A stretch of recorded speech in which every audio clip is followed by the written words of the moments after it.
bachelor's degree from NC State in history in 2006, and then did some accounting work at Chapel Hill, at UC Chapel Hill for a little while. Then my wife ended up getting a graduate position out here at Wake, so that's why we moved to Winston-Salem back in 2007. And then I decided, well, I need a job, which is always good, and ended up working at UNC Greensboro doing just entry-level office work. I'll leave it at that. Ended up doing budgetary kind of stuff for one of the offices over there. But while I was over there, I saw they have a museum studies program, a master's program. So I said, well, I wanted to go to grad school anyway. Not sure if I want to do academic history or do public history, preservation or museums. So I said, well, which one's more marketable? Museums seems a lot more marketable than academic history. So that's why I originally got into it. And kind of did the long-term version of a master's degree, 4 years to do that. Ended up finishing, my last requirement was an internship, which it was very convenient living in Ardmore that, hey, this place is about to open. I live a mile and a half away, so I ended up interning here to get on this first exhibit, which is the Red Bag exhibit, kind of helping out with that before we opened in May of 2012.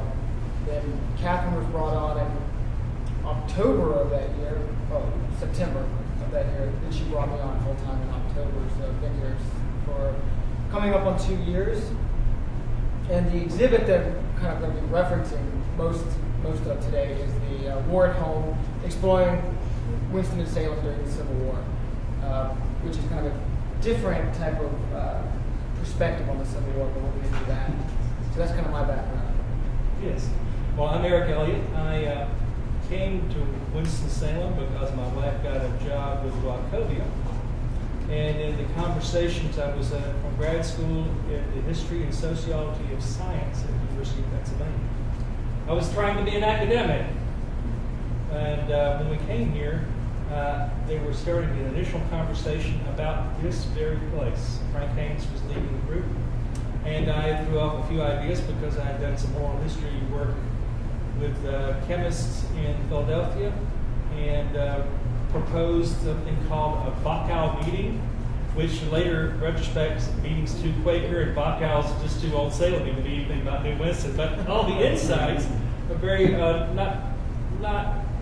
would not be unfamiliar to you when you look at what you're doing mission-wise now as far as how to stay connected to the community and stuff. So I was glad to see New Winston finally come about a few years ago. But I've done some other things, local history since, and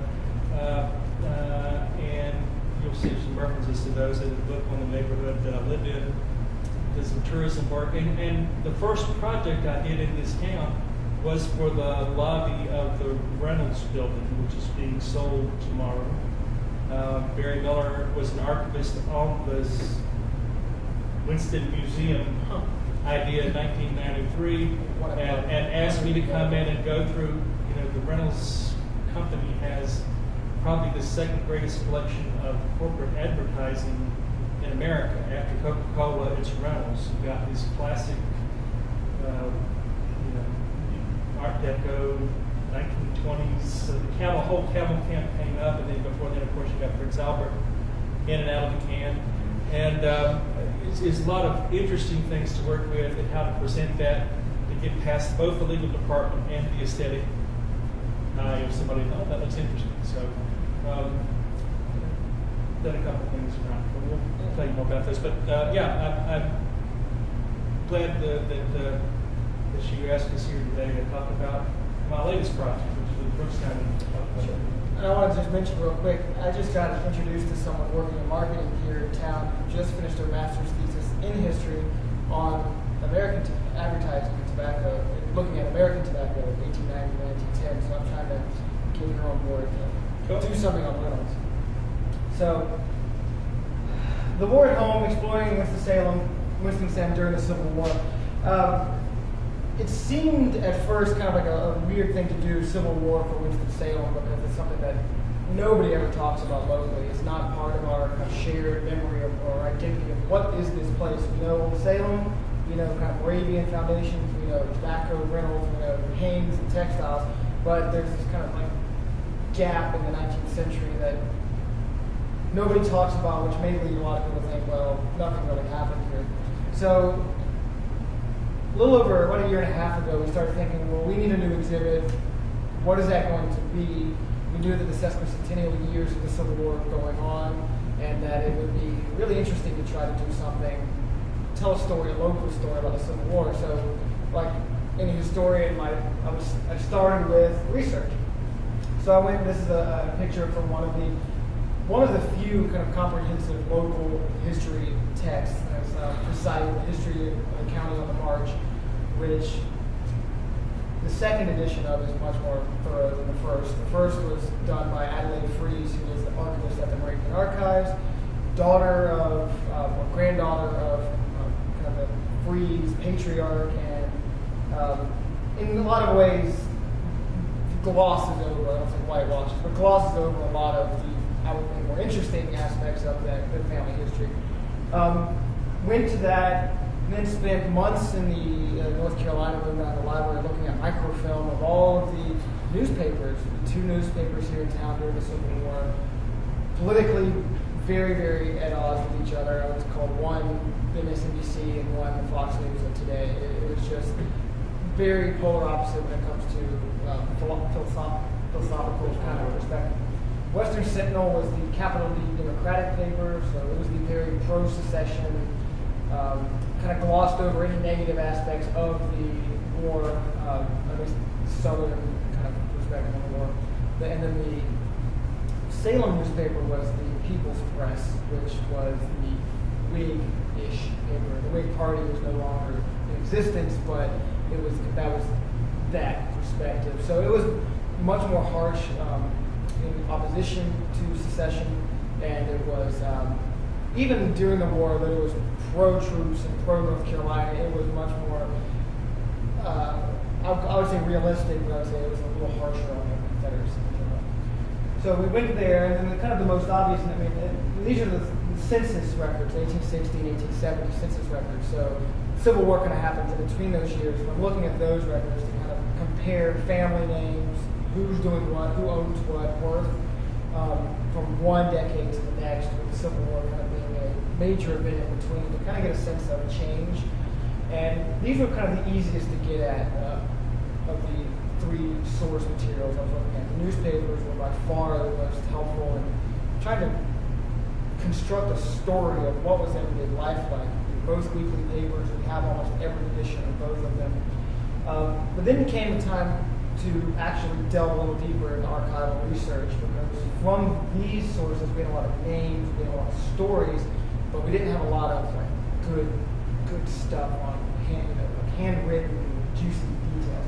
So then I think we have a lot of the same source material. And I think going to the Moravian Archives, going to the Old Salem Archives, going to the Moravian Music Foundations, all of which are housed within a couple square blocks of each other. Going to the Southern Historical Collection at Chapel Hill, UC Chapel Hill, and the State Archives in Raleigh. Those are my main places. So you have handwritten diaries, handwritten letters, and other documents, reading hundreds and hundreds of different documents. Some of them in microfilm form, others have been transcribed, which much easier to read, but present their own problems because you never can necessarily fully trust that you're looking at a complete document. So from all of that, I decided, as we were doing all this research, compiling all this research, I started to get a kind of picture of three recurring kind of themes going on. One, this community was highly divided during the war. Two, that there was a lot of effort, industrial and otherwise, going on to support the community and the war effort in general. And then also that there's a lot going on affecting everyday life, and that there's a lot of legacies beyond what we normally think about from the Civil War. So that's how, once I had the information, I started to construct a story based on these three themes. Then we had to look at our space. This space presents, and you're in the space, so it's very easy for you to picture it. This space presents a particular challenge in that it's an open room. And we had our old kind of first exhibit that we wanted to maintain. How do we take an open room that doubles as programming space, where we have anywhere between a handful and 70 people come for a program, but at the same time have two somewhat comprehensive exhibits going on at the same time. So that led me to kind of decide on how to design an exhibit that could be placed on these movable wall units as well as the walls themselves. So that helped me. Once I had a sense of the space I had to work with and how I was going to design it, then it came time to start working on the content. What I have here is a draft of my first panel, one of the first panels, first draft of it. This was me taking all the information I wanted to include and putting it into a panel. And you can see how small the text is. Now granted it's on the screen, I know, but that is, thesis level amount of information. And it became very clear very quickly that I would lose people very, very quickly if they had to come and try to read that amount of information. The next draft ended up being much less information, and then we went into kind of more of aesthetic transition, how we were going to make it look good. So we went there, and then finally went to the final version, which is very, very, very similar. And actually, it's the panel right there, so you can actually see it. The one on the right is the final version. The one on the left is very, very similar, but minor edits here and there. Once we had all that, then I went to find artifacts. We don't collect, we don't maintain a permanent collection of artifacts, so at that time I went and found a few artifacts to help tell the story. And yes, Eric. The very first exhibit I ever did, still traveling around the chemical conventions, is a history of polymer science in 1986 at the Center for History of Chemistry in Philadelphia. And the ACS still trots it out every now and then, polymers and people. And it is this similar format. And what we did was we made these panels about this size so that you could put them in a crate and stand them on something and put them in a lobby. So if you're looking for ways to walk in the future, you might want to do that. That'd be good. Most folks get their history in bits and pieces about accident. And I have been hired several times to create accidents. That's funny, but that's true. There we go. The first accident I did in Winston was not by accident, except I was ticked off and they were tearing down houses in West End. So we decided to do a brochure on the right. This is the last version of it. John has been in the brochure with his brother now as free models for the last 10 years, but trying to get friends. And part of that brochure, in addition to giving a map area, is you tell a little bit about the history. And the first year that came out, the publisher down in South Carolina called me and said, "Hey, do you have enough stories to do a book?" I said, "I don't yet, but give me a few months." And 6 months later, that book came out. It's been out for 10 years now, and it's really been, I've been very pleased. That's meant a lot to a lot of people, telling the story of the neighborhood, but also the story really of Winston as it grew up. A friend of mine, Lynette Matthews-Murphy, opened Spring House there in the West End a couple years ago and asked me to tell the story of the house. And so you see there are little sections on the wall upstairs where we talk about the one invention that Mr. Bonson made that made him all the money. We talk about the spring, where the spring, that's the Spring Street's name from, and Millionaire's Row, of which this house is the last house on Millionaire's Row up there, and just the history of enjoyment at that place. So there's a couple people that have asked me intentionally to make accidents happen, that people could run into the stories about things. And the last one, John had a job working at Brookstown Inn before heading out to Hawaii a couple years ago, and got to know Dana. In the conversation, they knew about my book and wanted me, because they were envisioning a renovation of the place, to help them fix some stuff. And so what we ended up fixing was a place to discover a lot of different stories about the history of Brookstown. And Brookstown Inn is a facility that is really two cotton mills created by succeeding generations of the same family who made almost all their money at a third plant where the Children's Museum is now, that's no longer there. Very complicated story to tell, but a wonderful story, because the Freaks family started that factory, and Francis Freaks built it for the Moravian Church. It was the beginning of the end of the Moravian craft tradition of doing work. In the early 1830s, there was people leaving the area, going toward Indiana, Ohio, the Northwest Territories. There wasn't much transportation connection. It's hard to get a job.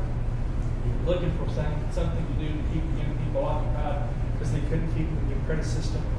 There was nobody coming to buy stuff. Salem had 400 folks here in the 1830s, so it wasn't big. And so they sent Francis north and learned how to construct a cotton mill. That was the first time they brought in a lot of non-Moravians to the area. A lot of young women working the mill who were not Moravian.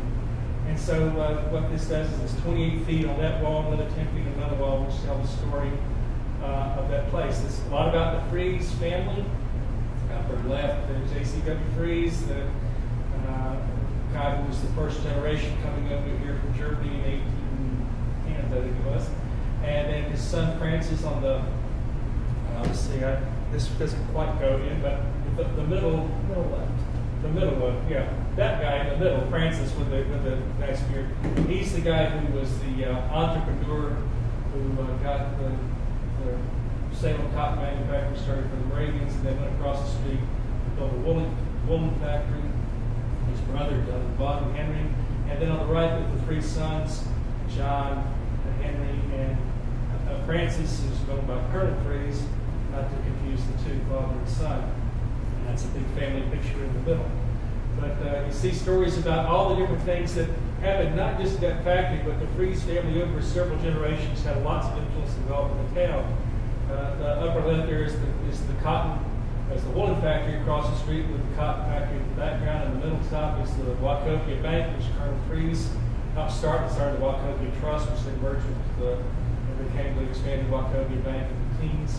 The Fries family brought in the first railroad line to town from Greensboro, and then one to Danville.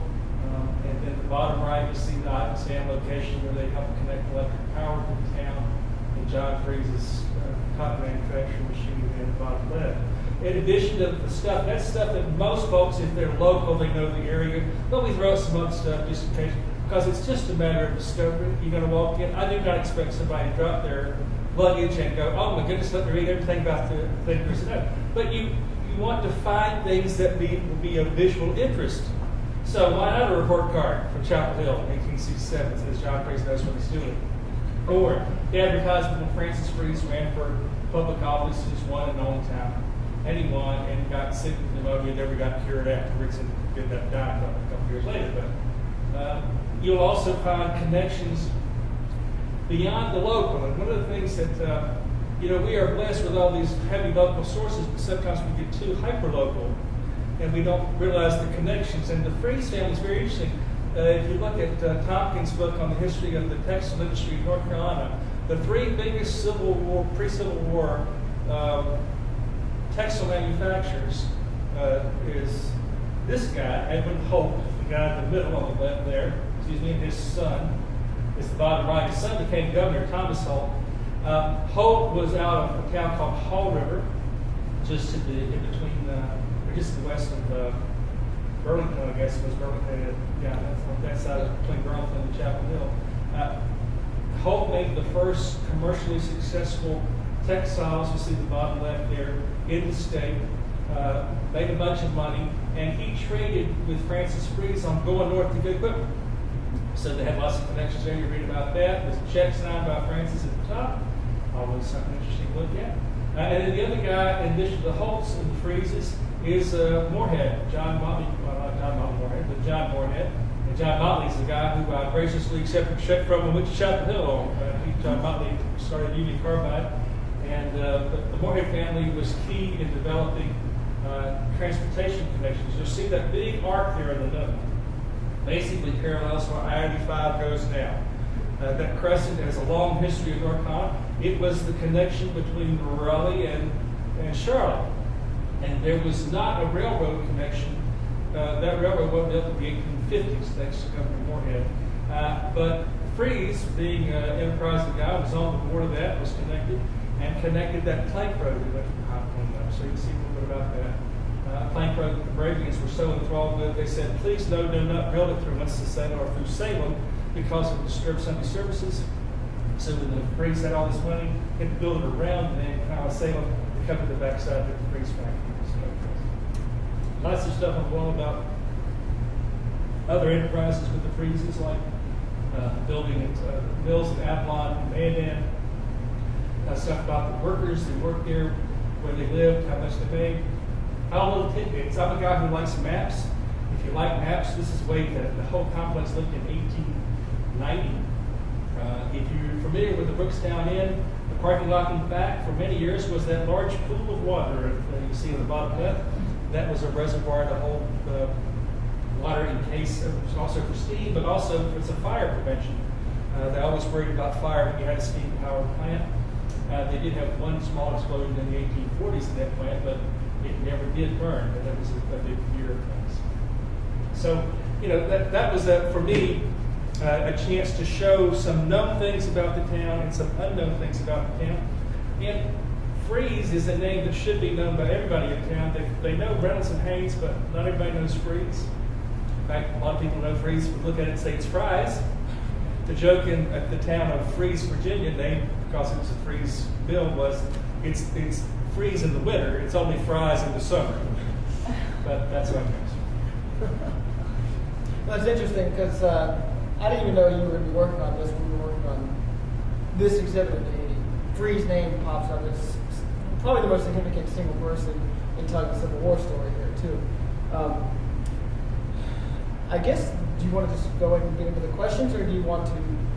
We have a series of questions we're going to ask each other with this kind of group, and it might make as much sense to take questions. But I'll go ahead and ask a couple questions because I have some that I think are really interesting that I want you to weigh in on.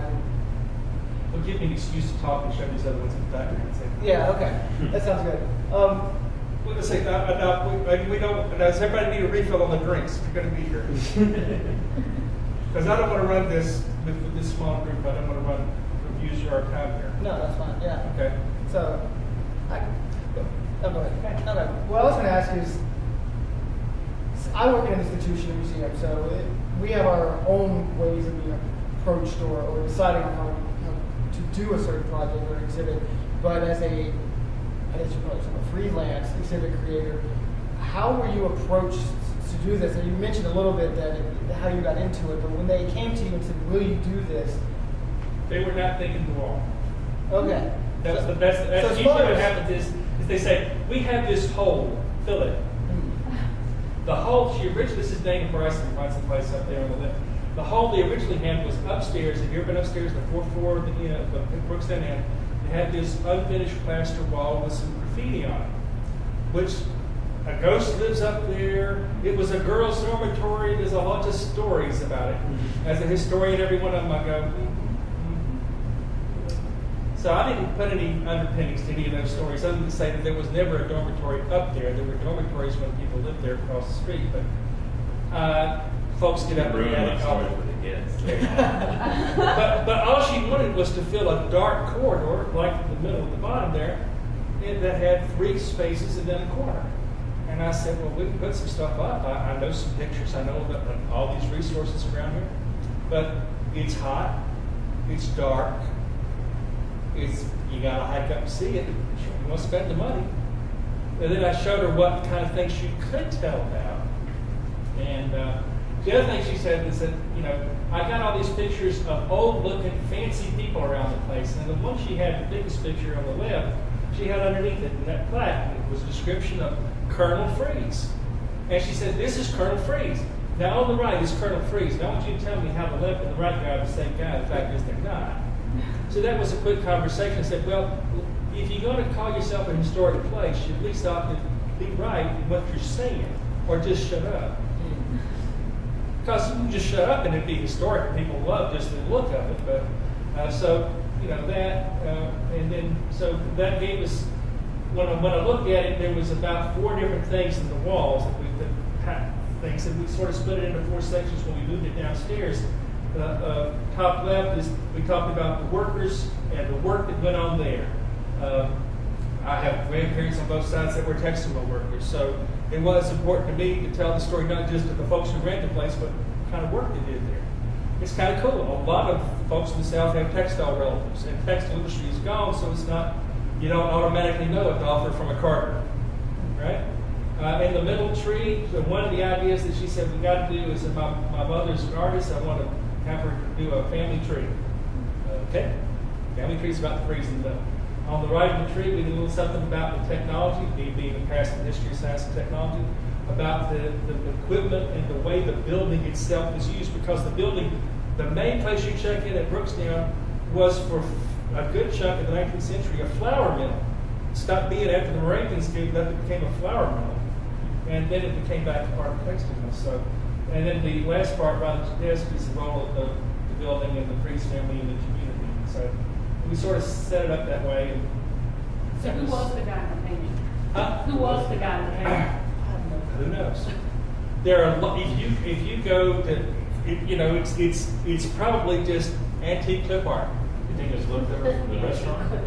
Well, you know, there was a restaurant there, and there was about 10 other paintings, and one that looks like Teddy Roosevelt. And I was thinking, surely this has to be a free. No, it's not.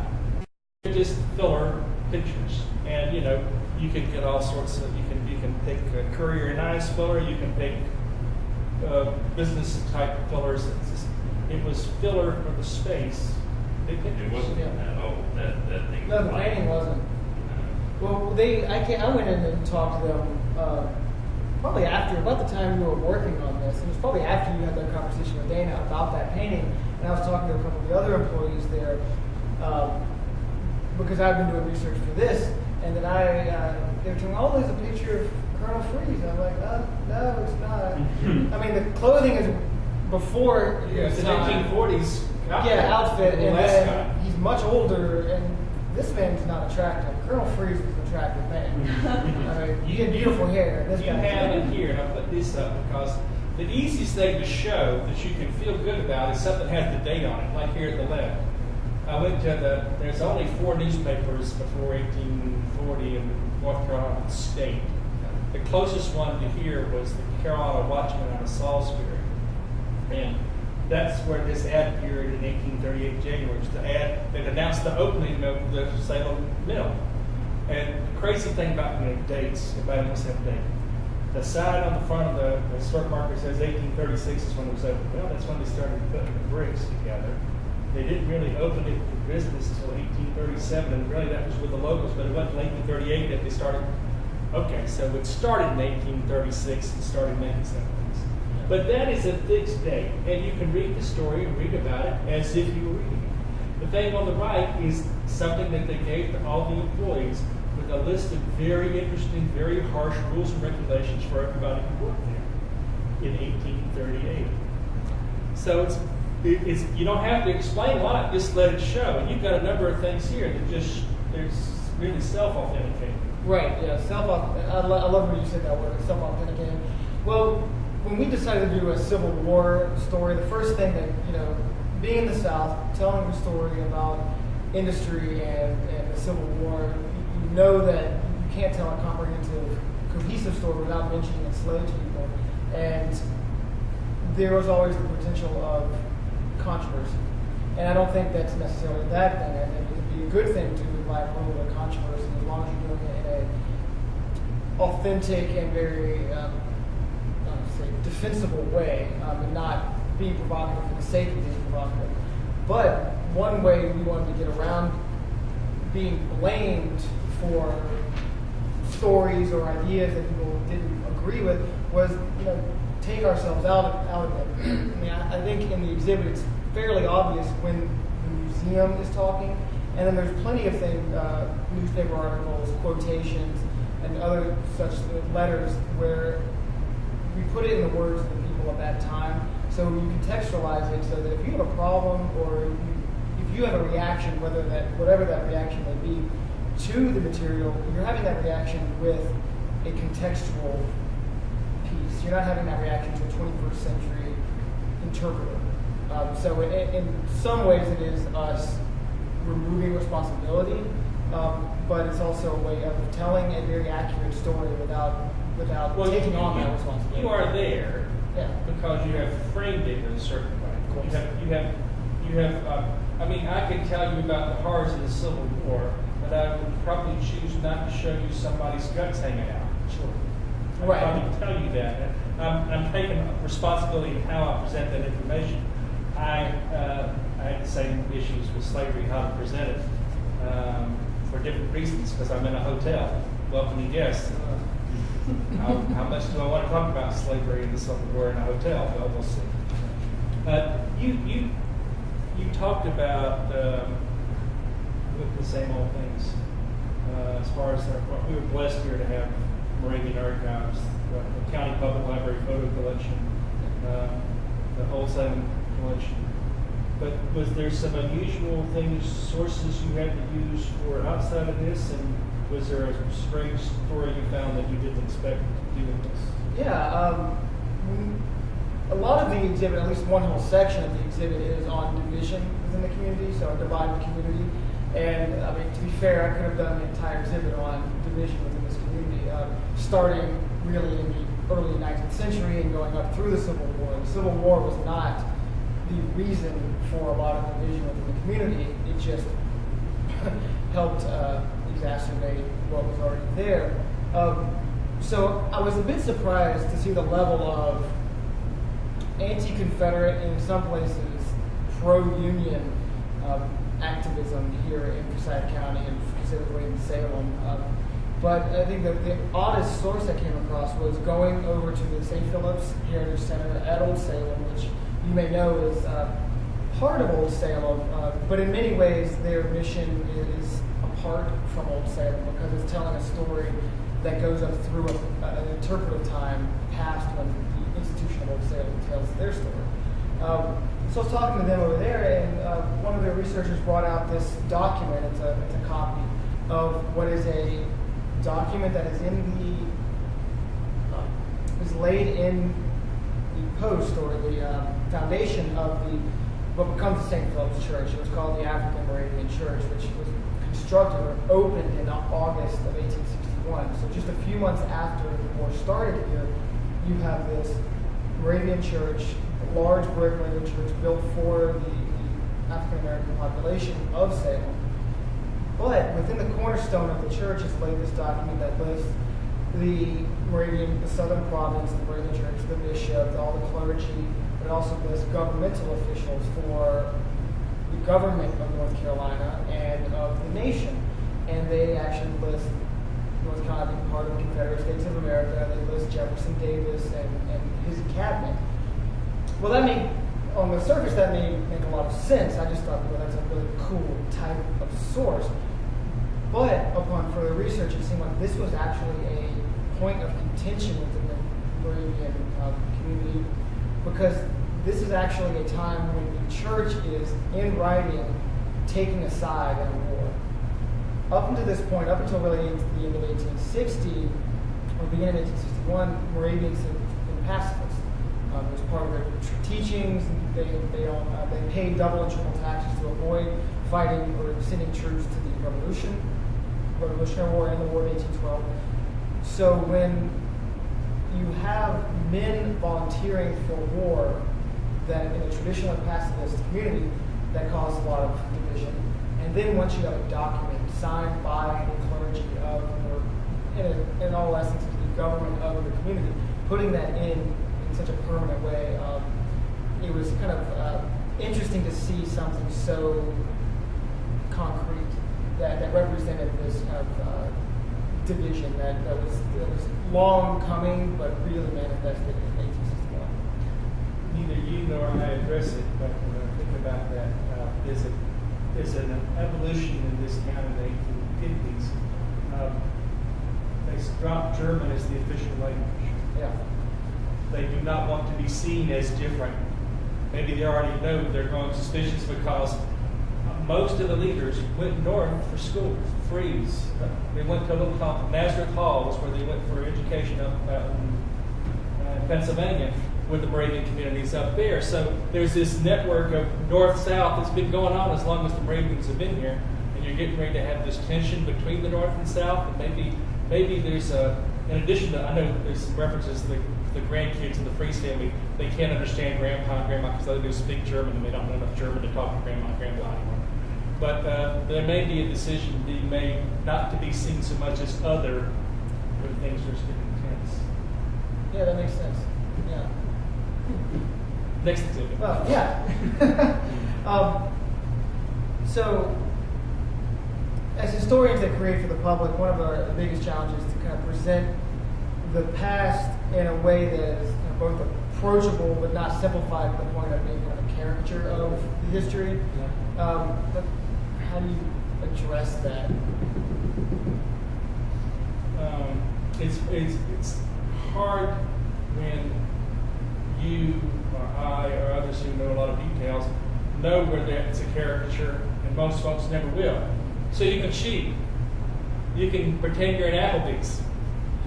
Just throw a bunch of stuff on the wall. It all looks, I'm just looking for an image anyway. And okay, so I'll put up there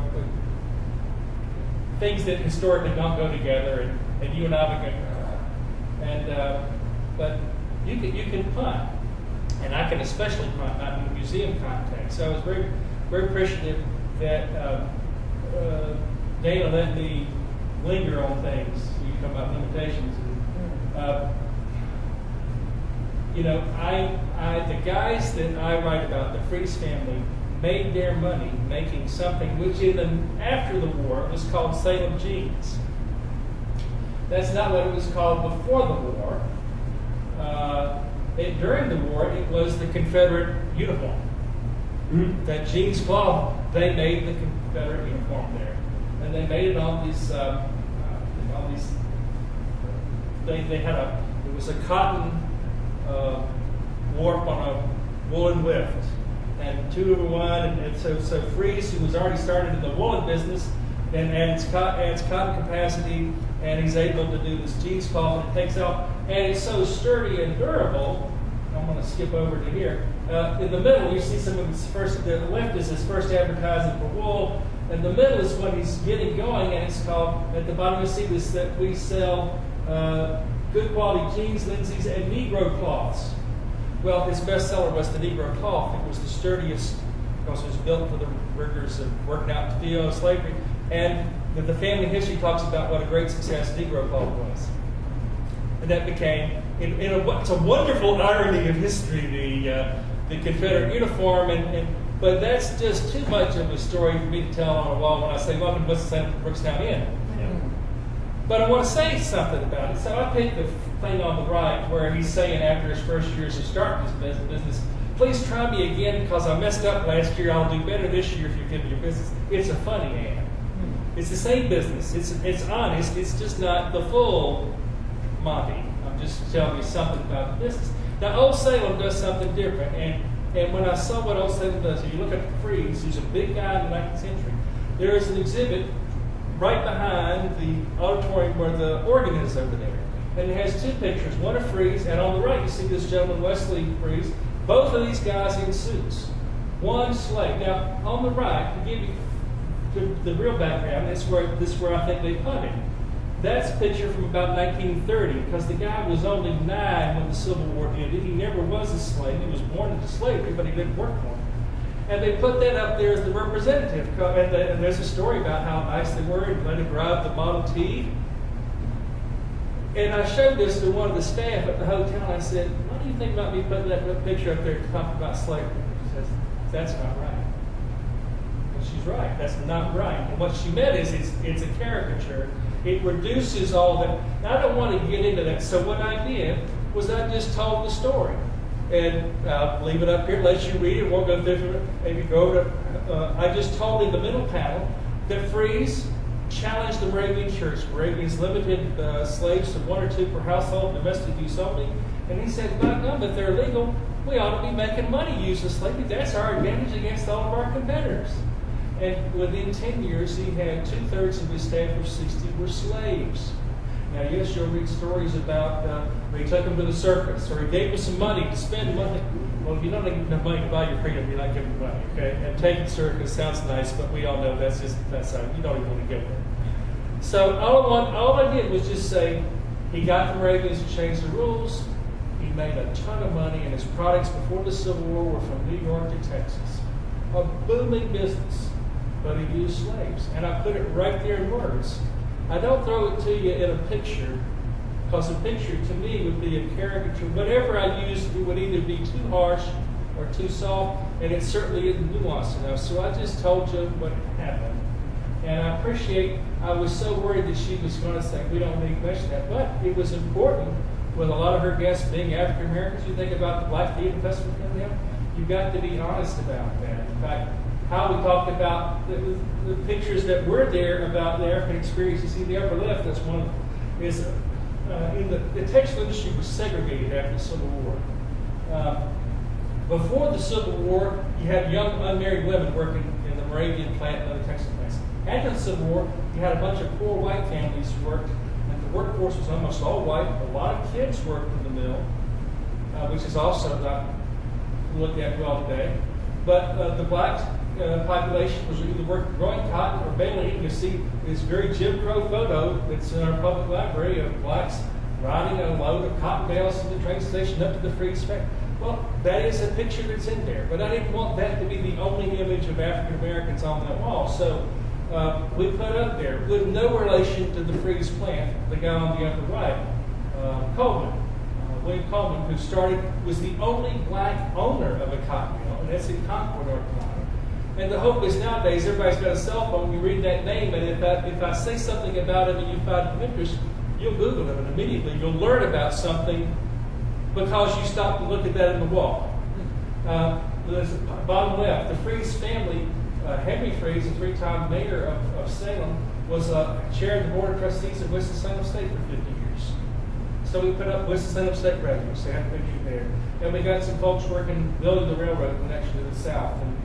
But I wanted visually to show a fuller representation. It was not an accurate. And the other thing, too, is in the buildings that we were in, no slaves ever worked. They worked across the street. But I didn't feel like intellectually I could give that a pass because the Freeze family made their money basically through slavery and exporting it. So that was, to me, where I did not find. Yeah. Well, that's interesting, too, because we were talking about limitations that we go through. A lot of times I think budget's the most obvious one that we might have, and I really don't feel like budget. I mean, budget's definitely a limitation, but it's really not the most frustrating limitation. I think source material is probably, for me, the most frustrating. You can work around budget. You can't work around not having your sources. And on our exhibit, I do have that same photo, the one of Wesley Freeze. Next to him, a circa 1905 photo of Washington Freeze. Both took and the point there is that Wesley was way too young to have worked in the textile mill during enslavement, but Washington was not. Right? And what's unfortunate is that those are really the only two photos that were readily available. One of the problems in being accurate, like with the other thing about slavery, is that trying to find pictures of people because they had so many kids in them. There was a congressional investigation about 1910. A guy named Lewis Hine took some pictures from the Congressional Committee investigator.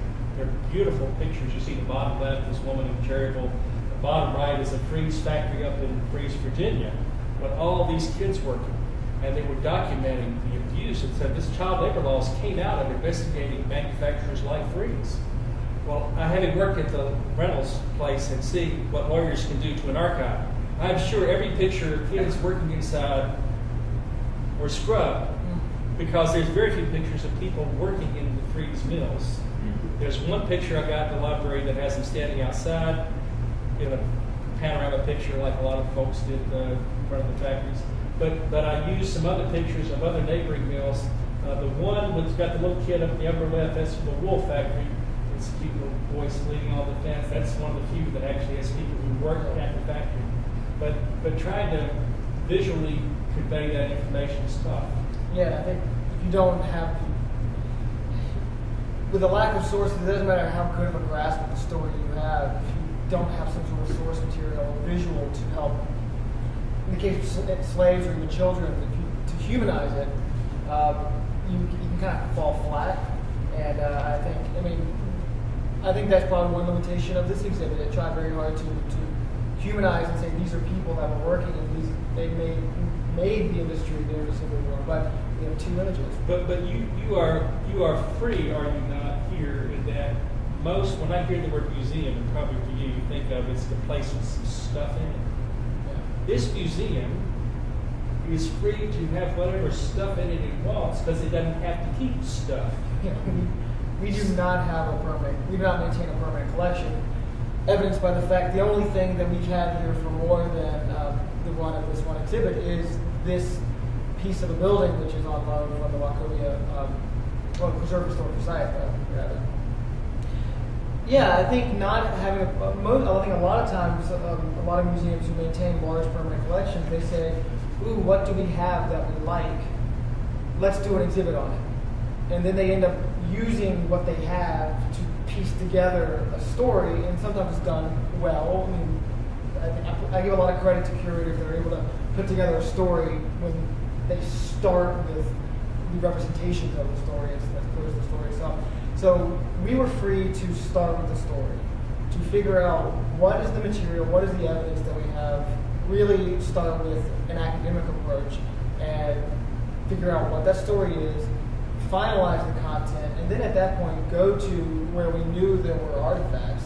The Wachovia Historical Society has a rather large collection that is housed by Old Salem, so I was able to contact them and give them very specific items we're looking for. Instead of asking them, what do you have from the Civil War, I was able to say, do you have these items? Do you have a pair of shoes? Do you have do you have money? Do you have anything from the 26th Regimental Band?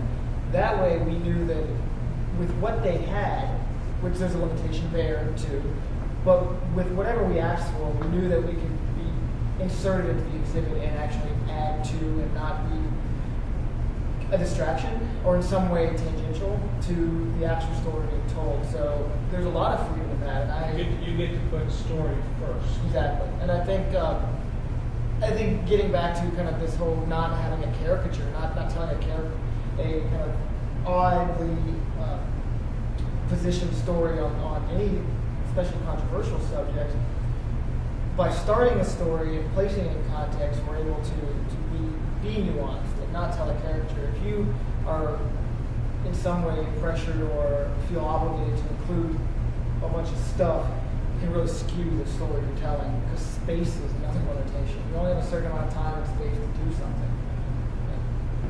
I'm going to ask you one other question about that. We want to go to curation and be out of here because our folks have been kind and we like to talk. So we don't need you here. We can talk at midnight, but we want to get you want to get you the ideas. But you know, I'm going through a bunch of stuff right now. You know, literally stuff, and I'll tell you the difference between what our tasks are. Okay, as a collector of stuff, I was a coin collector growing up, right? This is a proof set from 1997. If I go to sell this, I can sell this to another collector. Okay, years ago, because we run out of space in the house now, I took out most of them and just kept this. The white box. But to collectors, I have decreased the value. And I said, wait a second, what are you collecting? The coins are still here. They're still good. But I have decreased for a collector who's collecting the idea of the stuff as much as the stuff. Now, this is in my pocket today. This has no packaging. This is from 1900. And this is in my pocket because it was given to me by a guy, Ed Johnson, who was in my Sunday school class, who just before he died told me when to give it to. And this, to me, has an association and a whole bunch of stories with it that will not translate well in the collector market. And I don't frankly care. But the stories give it value. And I think one thing we both like, whether it's in a museum or out, is to sharing the stories that give places value. That's a good point. That's absolutely true. Curation. Yeah. What does that mean? Can I ask you a question real quick? Yes. About source materials. So photographs being in limited supply, especially regarding enslaved people, what are kind of some of the ethical issues with illustrations? Are there that many, or can you commission illustrations to help tell that story? Do you know much about this? Because I'm wondering, about as How a, Disney do you want it? Is this what you're telling me? not Uncle Remus, but. Yeah, I think I know what you're saying. Like, I'll say on the St. Philip's, they have that really great illustration of the announcement of General Orders 32, Right. which announces emancipation to the general public. I think, from my perspective, there are concerns, but it's not a problem as long as you're not. If you identify it as such. Yeah. If it's the story, and you can support the story, and that you're not making a caricature of it. I mean, I guess it really depends. If that's the best you can do, you do the best you can, and if you really need that illustration. But I guess the problem then is any artist has perspective. Then again, so does a photographer. So, yeah, I guess, and then so does a curator in that aspect. Even if we had infinite source material, which ones do we choose to use? Whichever one elicit the kind of response we're looking for the story we're looking to tell. Well, I noticed, looking ahead to your website, you have commissioned an artwork that is going to give some impressions about the impact of the school dress. That's cool. You had the little interactive thing where people were hanging their thoughts Right. for the cool. I think the people learn in various ways. Some are tactile, some are listening, some are visual, and they learn better by doing with their hands. So it's just another way of learning and doing, and an illustrative vehicle, whether it's 3-dimensional, 2-dimensional, it's fine as long as it's not trying to be what it is not. Yeah, as long as you're clear on what it is. Yeah, right. The last time I heard the word curate was in a commercial that says, "I like to curate my herbs." Is that what is it? The beer commercial and some. No, he's making the martini, isn't he? Yeah, With right. the Well, vodka. yeah, it's taking too long because I have to curate my herbs, and they go get like a Heineken. And when I heard that, I thought, "What the heck does that guy mean?" Yeah, I know that's a good question. That's funny because anytime someone comes in and they ask me, like, "Oh, are you the curator?" and I say, "Yeah, okay." I mean, I guess that's the. But most people really would be able to tell me what is a curator. I think if you looked it up, what you're going to see is that it means you care for something, to care for. I see it as there is of that, but any museum or any other place, like historical place, might have any number of curators. You might have a curator of education, curator of exhibits, curator of collections. So yeah, what does it mean? It means that's what you take care of. I think one aspect of curation that gets lost or people don't think about is perhaps caring for the visitor. And in designing an exhibit, we're not telling a particularly controversial or emotional story here, so it may not seem that there's much thought put into how do you prepare the visitor for what they're going to see. But I'll give you a good example of somewhere I was just a few weeks ago. I went to the 9/11 Museum, which just opened, and if you have a chance, please go. It's, from a professional standpoint, it's absolutely amazing. I've sometimes heard, and I agree, that museum professionals are the worst museum visitors. I spend more time looking at how they've done something, what materials they're using. Oh wow, what are they doing to project that onto the wall? Instead of really looking at what they're trying to elicit and what they're trying to, the story they're telling. Within 10 minutes of being in that museum, that kind of shield against the material was stripped, and I was just another visitor. But you go into this museum, and it starts pretty slowly with the type of material, the emotional kind of impact. It's all very heavy anyway, obviously. And it's lighter as you're up, and you're literally going down the stairs. You're going underground. And as you get deeper, there's more material, and then you actually enter the main exhibit. And by the time you're halfway into this exhibit, you're surrounded by 100 strangers, and every other person's crying, teary-eyed, sniffing, totally stripped of any embarrassment or self-consciousness about that. And that's not an accident. I think that's something that is one of those things that's hidden, that the people, the museum staff doesn't want you to think about how you got to this place, because it needs to be such a kind of natural feeling thing. But I'm sure there were a lot of meetings, a lot of decisions, and a lot of effort put into how do we guide people from their entrance on a sunny day in New York to 7 stories underground crying around strangers. So I think when I think curation, I think not always about crying, obviously, but I think that's an important point. I would not be hard back off in Yeah. But yeah, it's you want to leave the whole reason you put a certain group of things together is you want to leave something with the people who come to see it. I had, in addition to baskets of Salem place, my employer was a Salem College alum, and she wanted something about Salem. So we found a couple of pictures about Salem and how it tied into the Freeze family, and the Salem Academy main building for the girls is 3 wings are named for 3 Freeze girls, and we wanted to connect it to the Freeze family again. And last May, this month or so ago, the Willinghams, which are the last, got a Freeze in their name. The Freeze only had daughters, so the Freeze family died out in the 1930s, 40s. They came back and had a family reunion from all over the country at the Brookstown Inn, looking at the stuff about their family law. Very cool to be there, and I was so glad that the family really connected with that place, which is important. And a lot of the stories they didn't work connected with because the families, just like all families, sprung from places. But what did you want to leave people with when they left this place?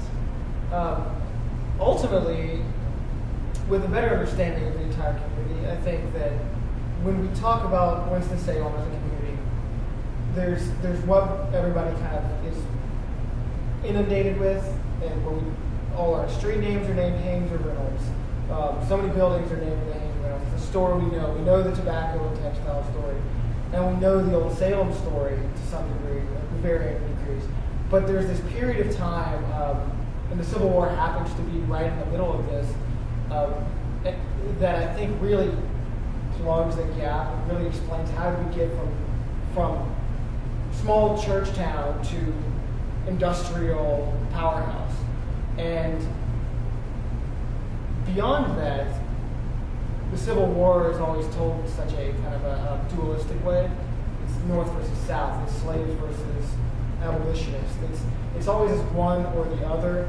And I wanted people leaving here with a much more complicated view of this place. This is a hyper-local, and you're talking sometimes we are too hyper-local, and I would have to agree with that.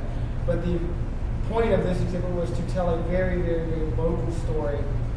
And hopefully, in telling that, they get this nuanced view of the local story that implicitly extends to having a more nuanced view of the more general story. But I have the same question for you. I mean, we always have kind of, what is the takeaway? That's kind of where you start sometimes. What is the takeaway for it? The sign out front, the historic marker says that this was an important spot of the Industrial Revolution. And it maybe it's just better phrasing. The first time you got a personal computer, that was important for your household, that person. But that did not make you Silicon Valley. That building was the first time the Industrial Revolution came to Winston-Salem. It did not make us the Industrial Revolution. But that's not important because it had a huge social change. So what I want people to do is sort of the inverse. I want you to just casually, oh yeah, I recognize that. And at the same time, what's that? If I don't get both from you, then I don't get your interest to stop by, because otherwise it's just Applebee's, right? So the nice thing about having a curated, managed, interpreted display of something, photos or whatever, is that I get to invite you and tell you my stories about object, picture, and whatever. That some stories you'll go, oh yeah, others you'll go, really? And I like both. When I love that you go to Asheville and walk down the street in Asheville and there'll be little public art niches that tell you little history vignettes. I love that in Brookstown you can go and find things on the wall and go, wow, And I like that on Marshall Street, you can come into New Winston and go, I didn't know that. And the more conversational moments you have with history, I think that the more full community you have, because sometimes it's hard to get a conversation with things that are different from you. The past is always different from what you know. Right? It's another country, they say. We have trouble talking sometimes with folks who are different from us. When we are able to talk about the past, it makes us easier to talk about differences. Things are different, but we still relate. So it's another way of having a community conversation.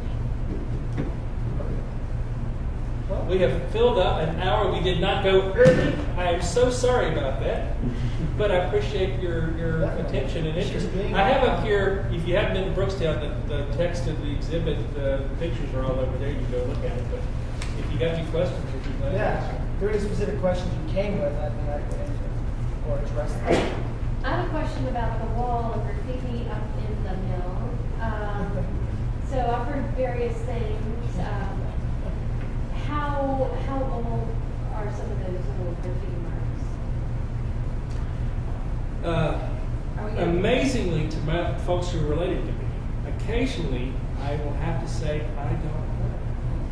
Now, we could have spent some money and carbon dated the brown pencil on the wall. However, I know from having folks writing on cotton, on paper wrapping with brown pencil is not a new thing.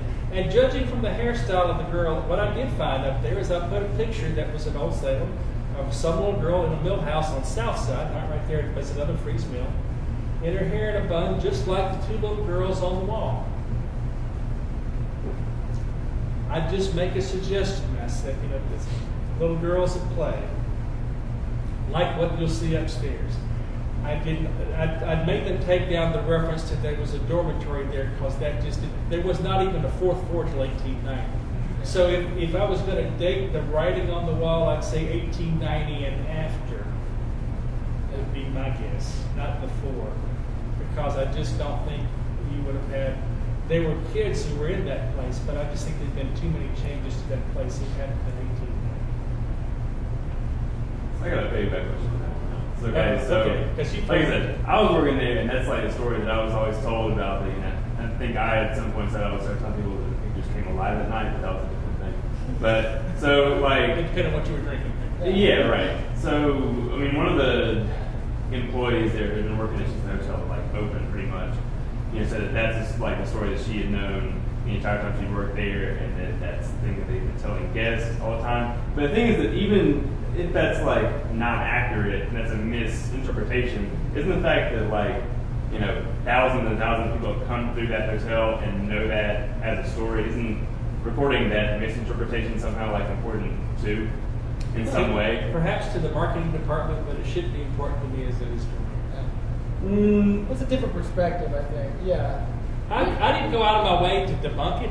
I just went out of my way not to mention it. Well, perhaps the caveat of an urban myth. Yeah. Or local legend. If you go into something, you may believe it, but the person that is telling, if the person that's telling you that story is a hotel employee, I would hope that you have enough sophistication to know it may very well be an urban myth. This is not some sort of expert.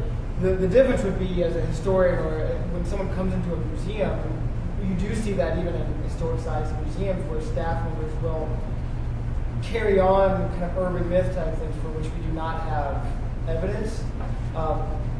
And that's even more of a problem, I see. Because once I have an artifact, the sad thing is that the story isn't automatically attached to it. I told you a true story about this artifact. Right. But the date's 1900. I can tell you that this very coin was in William McKinley's pocket the day he was shot at the Buffalo World's Fair in 1901. And he came down to the family. By God, that's what everybody tells me. Yeah, that doesn't make it true, but if I believe that my entire life, that's still like because that's an important story to you in the family, or because it may be the reason it's up on the mantle, or I think history's full of those kind of the perception becomes reality type things. I think the role of the of the institution, especially as an academic institution first. I mean, there's a level of authority that comes with that. So if someone comes in and asks me a question, they expect that if I tell them something, just by me being employed by a museum, there's a level of authority that I have that I probably shouldn't have on certain issues. And I could very easily kind of have an ego trip on that, just be able to say, oh yeah, and just kind of make things up based on what I think is true.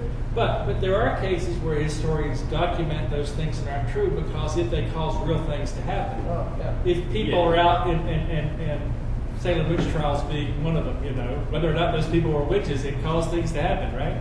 Yeah. So if you have actual things that happen as a result, if somebody were to run off of the floor and commit suicide because they were chased by a ghost down the Brookstown Inn, there'd be loads.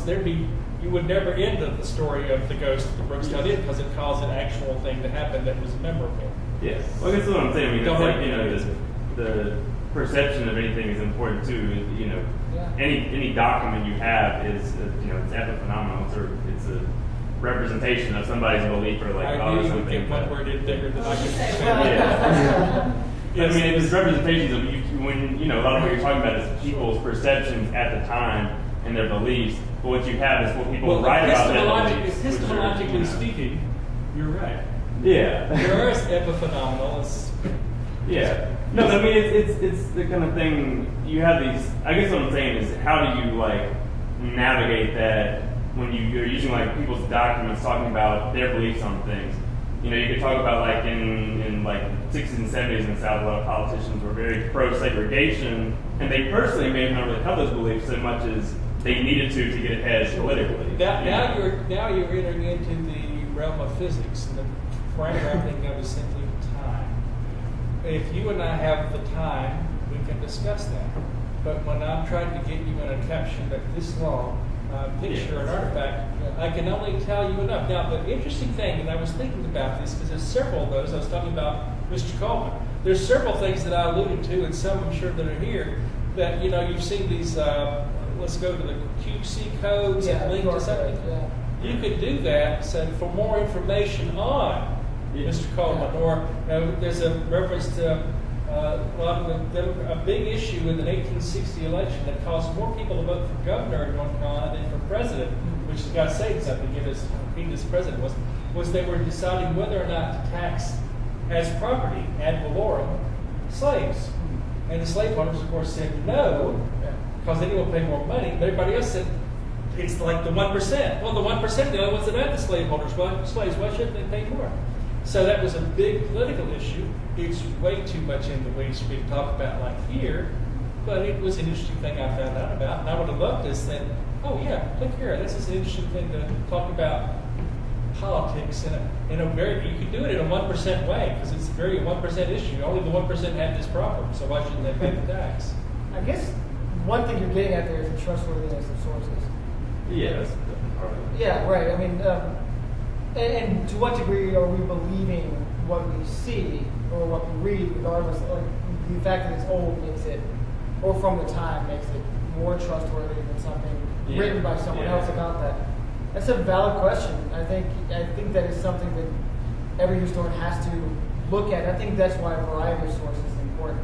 That you don't base opinions or interpretations solely on one piece of evidence. That in constructing a story, and ultimately that's what historians are doing.